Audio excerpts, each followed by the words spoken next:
स्त्री राक्षस्याः सुविषम कृतं रक्षतं रक्षतं च क्रोधासूया मदपिशुनता दम्भलोभानृताद्यैः बृंदाटव्या विरह भयतो रक्षतं न्यून भावात् राधा कृष्णौ निज करुणया सर्वतो रक्षतम माम रक्षतम रक्षतम। मेरी रक्षा करो रक्षा करो। किससे? बोले इस बुद्धि रूपी राक्षसी से। इसने सुविषम, दिखते सुंदर हैं भोग लेकिन बहुत कटु दुखदायक है, विषम है, फंसा दिया इस बुद्धि ने, बहुत दुष्ट है। ये राक्षसी है बुद्धि। जब तक प्रभु के चिंतन में नहीं लगती तब तक ये आसुरी बुद्धि बनी रहती है। हमारी बुद्धि किसी भी माता बहन पर जब दृष्टि जाती है तो भोग बुद्धि हो जाना, ये राक्षसी बुद्धि है। श्रीपाद कह रहे हैं स्त्री राक्षस्याः सुविषम कृते रक्षतम रक्षतम च। रक्षा करो हे राधा कृष्ण हमारी रक्षा करो। ये बुद्धि माताओं बहनों के प्रति राक्षसी भाव को प्राप्त हो रही।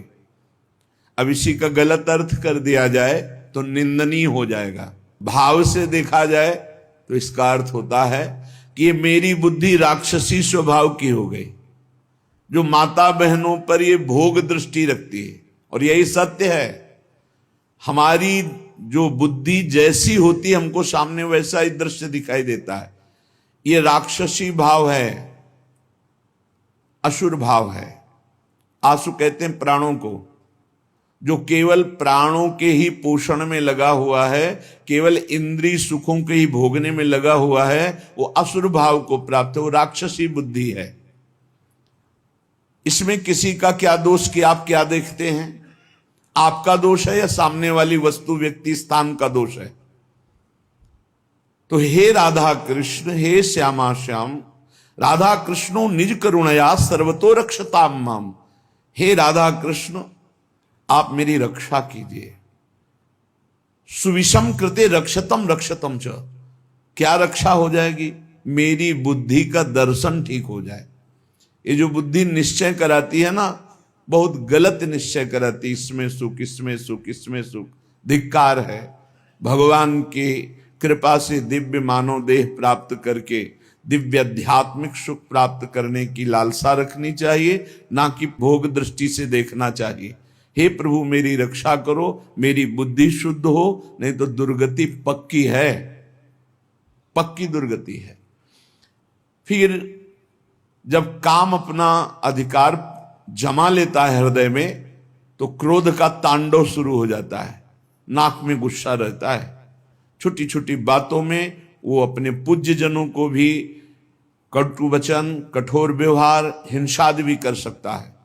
जैसे बड़ा भ्राता पिता के तुल्य होता है, पिता माता ये भगवान के तुल्य होते हैं, पर क्रोधी पुरुष इन पर भी हाथ उठा देगा, इनको भी अपमानित कर देगा। हो सकता है क्रोध ज्यादा बढ़ जाए तो हिंसा भी कर सकता है।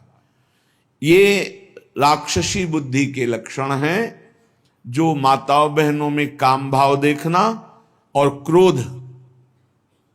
क्रोध करना। ये क्रोध बहुत बड़ा अनिष्टकारी। कभी किसी का क्रोध से मंगल नहीं हुआ, कभी किसी का मंगल नहीं हुआ। क्रोध को क्षमा के द्वारा नष्ट करना चाहिए।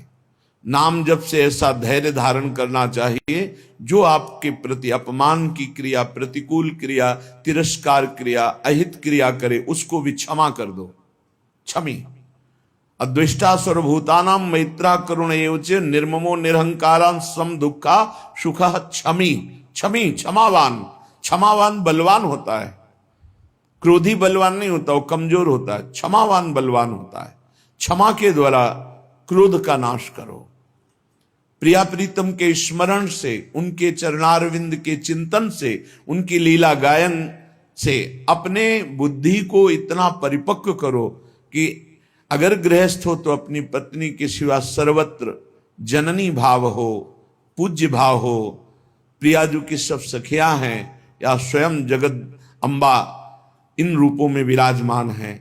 ऐसा पवित्र भाव करो। जैसे हम अपने घर में जवान बहन, जवान बेटी, जवान परिकर के साथ रहते हुए कभी दोष बुद्धि नहीं होती, कभी ये भाव ही नहीं आता ये स्त्री है, मेरी बहन, मेरी बेटी। ऐसे ही चराचर जगत का भाव बन जाए तो हमारी बुद्धि शुद्ध हो जाए। असूया, क्रोधासूया। असूया दूसरों के गुणों में दोष देखना, किसी भी व्यक्ति का छिद्रावेषण करना, इसमें क्या दोष है, ये देखने का अधिकार केवल गुरु को है या पूज्य जनों को है, वो भी अपने निज शरणागतों के, अन्य के नहीं। और वो भी उसे निर्दोष करने के लिए, निंदा या अपमानित अवहेलना करने के लिए नहीं। दूसरों के गुणों में दोष देखना ये सबसे बड़ी हानिकारक वृत्तियां हैं। ये जो वर्णन की जा रही है, माता बहनों में काम भाव और क्रोध भाव और दूसरों के गुणों में दोष देखना और मद, किसी भी प्राकृतिक वस्तु को लेकर के जो अहम वृत्ति प्रकट होती है उसे मद कहते हैं। ये मद नष्ट करने वाला होता है। जब मद होता है तो उसे कुछ सुहाई नहीं देता है, क्या करना चाहिए क्या नहीं करना चाहिए ऐसा अहंकारी पुरुष निर्णय नहीं कर सकता, वो तो पवित्र बुद्धि वाला निर्णय करता है। इसलिए अहंकार सर्वथा त्याज्य है, क्योंकि ये समस्त संस्कृति का मूल और दुख ही इससे प्राप्त होता है। जैसे क्रोध से हानि ही होती है, दूसरों के दोष देखने से अपने पुण्य ही नष्ट होते हैं, ऐसे अहंकार करने से नाश ही होता है, पतन ही होता है। और पिशुनता, दूसरे की चुगली करना, ये भगवत मार्ग में बहुत हानिकारक बात है। ये सुना ऐसा ऐसा ऐसा, और बड़े खुशी हो रहे हैं दूसरे की न्यूनता का वर्णन करके, दोषों का वर्णन करके, चुगली वर्णन करना। पिशुनता, दूसरे की बात किसी दूसरे से करना। और दंभ, जो तुम्हारे जीवन में है नहीं उसे दिखावा मत करो। जो हृदय में है, जो वाणी में है, वही आचरण में होना चाहिए। अगर तीनों का मिलान नहीं होता तो उसे दंभ कहते हैं। वाणी से कुछ और, हृदय में कुछ और, आचरण में कुछ और, उसे दंभी पुरुष कहते हैं। जिसका वचन एक, मन एक, आचरण एक, उसे संत कहते हैं, उसे भगवत भाव वाला महाभागवत कहते हैं। लोभा अनृताद्यैः, लोभ, धन का लोभ, नाना प्रकार के विषयों का लोभ, ये अगर मिटाना है तो नाम जप करना होगा। नाम जपने का जितना लोभ बढ़ाओगे तो ये और सब लोभ हट जाएंगे।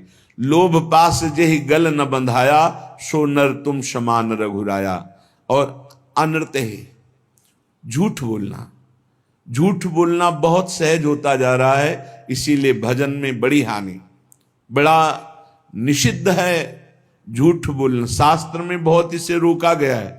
आज तो झूठे ही लेना, झूठे ही देना, झूठे ही भोजन, झूठ चवेना, हर बात में झूठ बोल रहे लोग। झूठ को पाप ही नहीं समझ रहे, वाणी को शासन में नहीं ले रहे कि मुझे सत्य बोलना है, बस झूठ पे झूठ, जितना नाटक बोला जा सके, यहां तक कि अपने गुरुजनों से भी झूठ।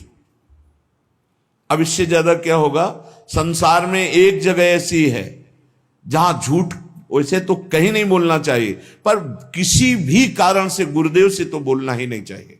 अगर गुरुदेव से झूठ बोला तो गुरु से कपट, मित्र से चोरी, या हो निर्धन या हो कोढ़ी। इस जन्म में नहीं तो अगले जन्म में तुम्हें कुष्ठ रोग होगा, गलित कुष्ठ होगा। गुरुदेव से अनृत बोलना, कपट करना, छल छुपाव करना, चलो इस जन्म में नहीं तो कल्याण तो नहीं होगा, मोक्ष को तो प्राप्त होगे ही नहीं, अगला जन्म जरूर कुष्ठी बनोगे, या फिर ऐसी दरिद्रता को प्राप्त होगे कि जो जीवन भर महान कष्ट देता रहे। अनृत बोलना, झूठ बोलना, क्यों बोलना? अगर हम गलत हैं तो फिर हमें दंड मिलना चाहिए, हमारा सुधार हो जाएगा, पवित्र हो जाएंगे। गलत नहीं है तो तुम जो सोचा करो, हम सत्य बोलेंगे। व्यापार आदि के लिए भी झूठ बोलने की कोई आवश्यकता नहीं, सब कोई जानता है मुनाफा के लिए व्यापार होता है। आप अपना नियत जो मूल्य है उसमें मुनाफा जोड़ करके आप बेचिए, झूठ मत बोलिए। झूठ बोलने से कोई व्यापार थोड़ी बढ़ जाएगा। अगर आप झूठ बोल करके पैसा कमा रहे तो परिवार में अशांति, क्लेश, दुख, नाना प्रकार की रोग विपत्तियां घेर लेंगी। सत्य मार्ग पर चलो। श्रीपाद कह रहे हैं, यदि इस जन्म में तुझे मंगल गति प्राप्त करनी है तो अपनी बुद्धि की राक्षसी प्रवृत्ति को रोको, माता बहनों के प्रति काम भाव मत करो, किसी से क्रोध से वर्ताव मत करो, दूसरों के गुणों में दोष दर्शन मत करो, अहंकार मत करो, किसी की चुगली मत करो, जो तुम्हारे जीवन में नहीं वो नाटक मत करो, दंभ मत करो, दिखावा मत करो, लोभ मत करो, झूठ मत बोलो। क्या होगा इससे? इससे आपके अंदर भगवत भाव जागृत होगा। ये नरक पहुंचाने वाले हैं जितने लक्षण हैं, अभी समझ में नहीं आ रहा है, आ जाएगा समझ में। जिस समय दंड विधान लागू होता है तब लगता है कि कभी कोई जिंदगी में पाप ना करे। जब शरीर पीड़ा से युक्त, मन खिन्न, नाना प्रकार की विपत्तियां घेर लेती हैं, बड़ी अव्यवस्थाएं, तब उस जीव को लगता है मृत्यु हो जाए तो अच्छा। तो क्या होगा? मृत्यु हो जाने पर तुम कोई सुविधा में पहुंच जाओगे क्या? भारी दुख। मृत्यु के बाद कोई सुख? अरे सुख तो इस मनुष्य शरीर में है। इस मनुष्य शरीर से परमात्मानंद प्राप्त कर सकते हो, अखंडानंद प्राप्त कर सकते हो, भगवत प्रेमानंद प्राप्त कर सकते हो। भूल गए विषयानंद में, और जब विपत्ति आई तब मृत्यु को मनाने लगे। एक एक चेष्टा का बड़ा बड़ा कष्ट है। श्री जैमिनी जी ने एक दिव्य पक्षी उनके सामने प्रकट हुआ। ब्रह्म ऋषि किसी भी रूप में अपने जनों को उपदेश देने के लिए प्रकट हो सकते हैं। चैतन्य तेजोमय पक्षी। तो जैमिनी जी ने पूछा कि आपके दर्शन से ही लगता है कि आप त्रिकालज्ञ हैं। जैसे पक्षियों में काकभुसुंड जी, गरुड़ जी, ये सब त्रिकालज्ञ सर्वज्ञ महापुरुष हैं। तो आप हमें ये बता सकते हैं कि जीव ये दुर्गति को प्राप्त क्यों होता है? चैतन्य घन परमात्मा का अंश अपने को आनंद की खोज के लिए भोगों में फंसा रहा है, ऐसा क्यों होता है? तो उस दिव्य पक्षी ने कहा, महर्षि, मैं आपके मन के संशय को देखकर ही पक्षी रूप धारण करके आया हूं। पूर्व काल में एक परम बुद्धिमान भृगुवंशी ब्रह्म ऋषि थे। उनके सुमति नाम का एक बहुत ही तेजस्वी पुत्र हुआ। जब वो बड़ा होने लगा तो वो शांत और जड़वत पागल, कुछ नहीं बोलना, एक शब्द नहीं बोलना। जब उपनयन संस्कार यज्ञोपवीत हुआ, ब्रह्म ऋषियों में होता है, तो पिता ने कहा, सुमते, आज तक मैंने तुमसे कुछ नहीं कहा, लेकिन अब तुमको गायत्री अध्ययन, मंत्र अनुष्ठान, वेदाध्ययन, ये सब करना होगा।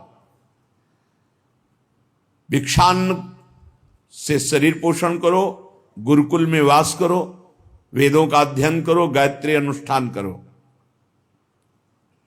पूर्ण ब्रह्मचर्य, ब्रह्म तेज संपन्न हो, फिर गृहस्थाश्रम में प्रवेश करो और उत्तम धर्म का अनुष्ठान करके भगवत प्राप्ति करो।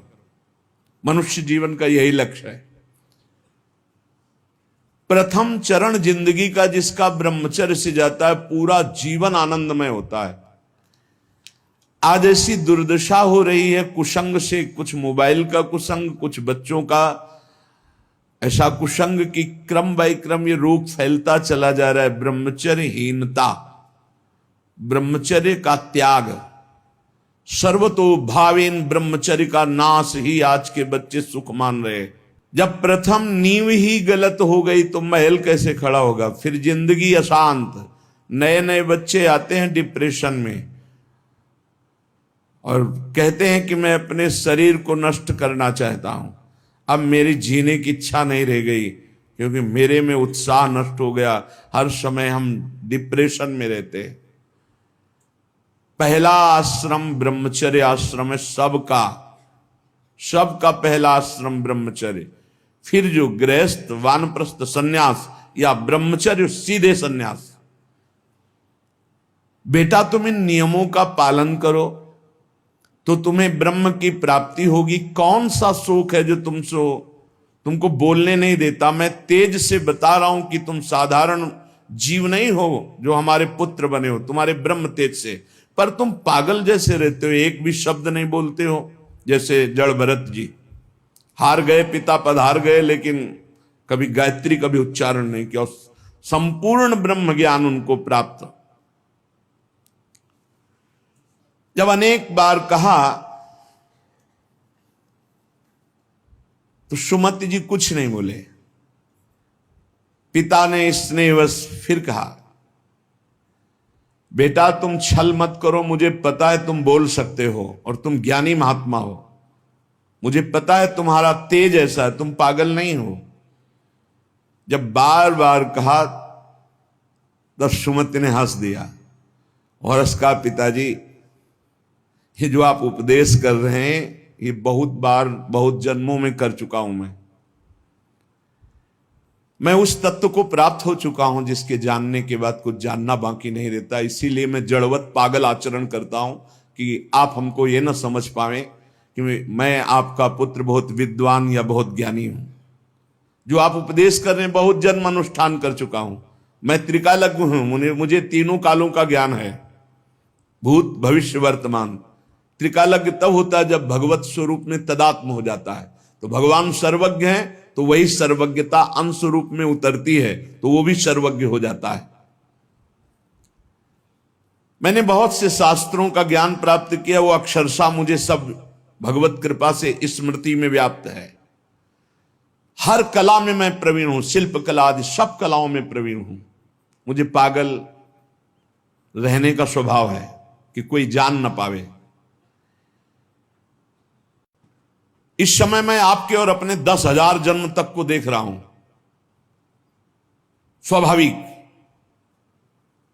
खेद, क्षय, क्षोभ ये हमें स्पर्श भी नहीं कर सकते। संतोष, आनंद, वृद्धि ये सदैव हमारे हृदय में होती रहती है। शत्रु मित्र इनका मुझे भान भी नहीं, सब में एक ब्रह्म व्याप्त है, ये अनुभव है। पिताजी आप पत्नी और पुत्र के संयोग वाले हैं। आप मुझे पुत्र भाव से देख रहे हैं। अनेक बार तुम हमारे बेटा बन चुके हो। मैं 10,000 जन्म तक तो ऐसे ही देख रहा हूं, स्वाभाविक। अगर ध्यान करके देखो तो लाखों जन्मों को देख सकता हूं। कई बार तुम हमारे पुत्र बन चुके हो, कई बार पत्नी बन चुके हो। तो बहुत आश्चर्य में हो रहे कि अभी तक तो बोला नहीं, बोला तो इस कोटि का बोला। तभी भगवत ऋषि जी कहते हैं हर समय मौन रहे, बोले ना बोले तो हृदय की ग्रंथि खोले, जड़ चैतन्य का भेद मिटा दे, वो महाभागवत होता है।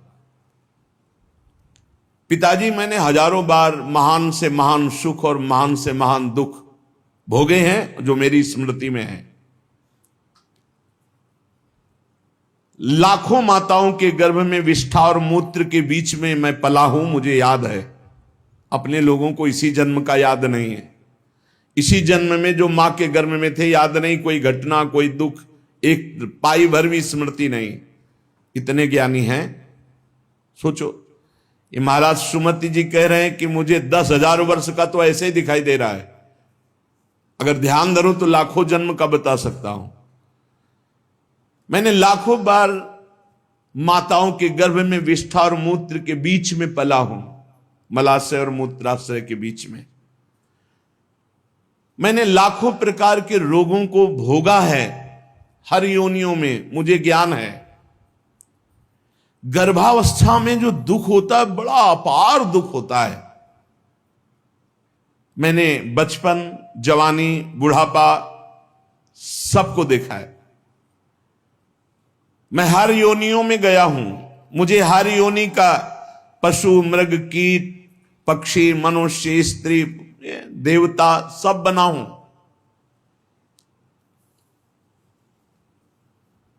मैंने हर सुख को देखा है। स्वामी का सुख, भृत्य का, दास का, इंद्र का, दरिद्रता का। मैं कई बार स्त्री भी बनाऊं, कई बार पुरुष भी बनाऊं। मैंने सब सुख देखा है। आप जो पूछ रहे कि तुम जड़वत क्यों रहते हो, मौन क्यों रहते हो, मैंने सब देखा है। पिताजी राग, हर्ष, भय, उद्वेग, क्रोध, अमर्ष, वृद्धावस्था, मृत्यु, सबके दुख का मुझे ज्ञान है। जब इस तरह प्रसन्नता से हृदय भर गया पिता का कि मेरा जो अनुमान था कि तुम कोई बहुत बड़े महात्मा हो, तेजस्वी, तुम पागल का केवल स्वांग कर रहे हो, ये सत्य हुआ। मैं धन्य हुआ जो तुम्हारे जैसा पुत्र प्राप्त किया। उन्होंने विस्मय से गदगद वाणी में कहा, बेटा ये ज्ञान तुमको कहां से प्राप्त हुआ? मैं भी तो साधना करता हूं, मैं भी ब्रह्म ऋषि हूं। तुम जड़ता का स्वांग कर रहे थे, इतने बड़े ज्ञानी महात्मा हो कि तुम्हें दसियों हजार वर्ष जन्म की बात याद है। फिर तुम जड़ता का भाव धारण करके मेरे यहां जन्म क्यों लिया? जब इतने सिद्ध हो तो तुम्हें मुक्त हो जाना चाहिए। क्या किसी मुनि का शाप है या देवता का शाप है जो तुम हमारे यहां पुत्र हुए? ये ज्ञान तुम्हारा दिव्य है, तुम्हें मुक्त हो जाना चाहिए। तुम जन्म क्यों लिए? मैं ये रहस्य जानना चाहता हूं, बड़ा कौतूहल है मुझे। पुत्र ने कहा सुमति जी ने कि पिताश्री, पूर्व जन्म में मेरे साथ जो घटना घटी जिसके कारण मैं जन्म लिया वो मैं तुम्हें बताता हूं। पूर्व काल में मैं निरंतर परमात्मा का ध्यान करने वाला महात्मा था, ब्रह्म ऋषि। अध्यात्म विद्या में पराकाष्ठा को पहुंचा हुआ महात्मा, समस्त अष्टांग योग से सिद्ध। देख लो, निरंतर भगवद अभ्यास में लगे रहना, संत पुरुषों का ही संग करना, अपने स्वभाव विचार परायण रखना और तत्वमसि इस महावाक्य की स्थिति प्राप्त करना। परमात्म तत्व में मेरी हर समय अभ्यास से स्थिति हो रही थी। बड़े बड़े साधक मेरे शिष्य बनने लगे। मैं बड़े बड़ों का प्रश्न का संदेह निवारण करता और मैं आचार्य पदवी पर बैठ गया। पर मेरा एकांत सेवन, भगवत चिंतन, इस पे बाधा पड़ गई। दैवात किंचित बचा हुआ अज्ञान मेरे अभ्यास में बाधा डालने लगा। मेरा ब्रह्म भाव में जो रति हो रही थी पलट गई। हो रही थी, पूरी हुई नहीं थी। अगर हो गई फिर नहीं पलट सकती। जैसे भुना हुआ चना दोबारा नहीं जग सकता। मेरा एकांत सेवन नष्ट होने लगा, मेरे सद्भावनाएं नष्ट होने लगी और मैं संभल नहीं पाया और प्रमाद स्थिति में मेरी मृत्यु हो गई। पर मैं सत्य में जीवन व्यतीत किया था, उसके प्रभाव से मुझे पुनः ब्रह्म ऋषि कुल में ही जन्म हुआ और मैं पुनः ही ब्रह्म ऋषि। अब मैं किसी को उपदेश नहीं करूंगा, इसीलिए मौन रहता हूं पागल जैसा। ना चेला बनाऊंगा ना किसी को उपदेश करूंगा। इसीलिए मृग में आसक्त होने के बाद जड़ भरत जी ने भी यही स्वरूप रख कि डर गए कि फंस जाऊंगा। हरी घास भी नहीं खाई, बहुत सावधानी की जरूरत है। मुझे ब्रह्म चिंतन के प्रभाव से दसियों हजार वर्ष जन्मों की बात अब भी स्मृति में है। वो बहुत सावधानी की जरूरत है। एकांत का अपना साधन यदि छिन जाए तो कुछ भी बाधा पहुंचा सकता है, वो चाहे मृग हो चाहे चेला हो। बहुत संभल के इस मार्ग में चला जाता है। मेरी स्मृति धूमिल नहीं हुई, जैसे जड़ भरत जी की भी स्मृति धूमिल नहीं हुई। हिरण के भी जन्म में वो भजन परायण रहकर ब्रह्मबोध संपन्न महापुरुष के रूप में जन्मे।